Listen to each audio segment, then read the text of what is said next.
Ito ang mga alituntunin habang nasa training. Sumunod pa rin sa health protocols para sa kaligtasan ng ating kalusugan.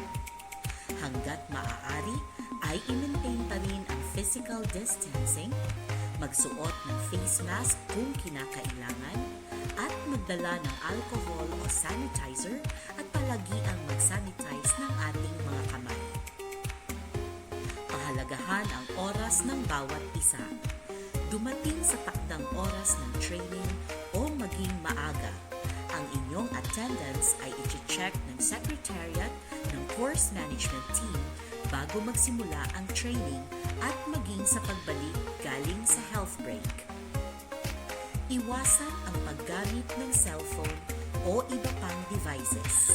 I-silent mode ang ating mga cellphones o iba pang devices upang hindi makaistorbo sa ating research speaker at maging sa ibang participants. Kung ang tawag ay mahalaga, maaaring sagutin ito sa labas ng training room.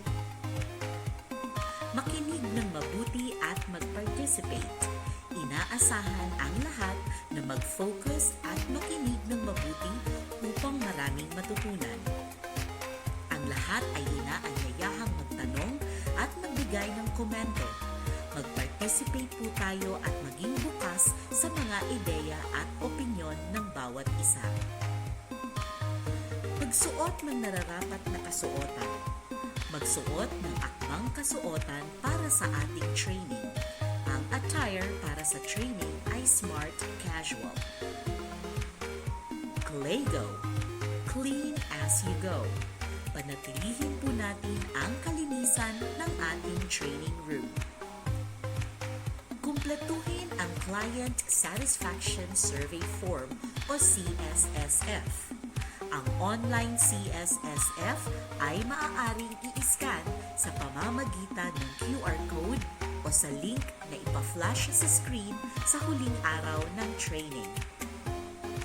Para sa inyong mga katanungan, maaaring lapitan ang course management team o ang secretariat. Maraming salamat! Happy learning! Created using Powtoon.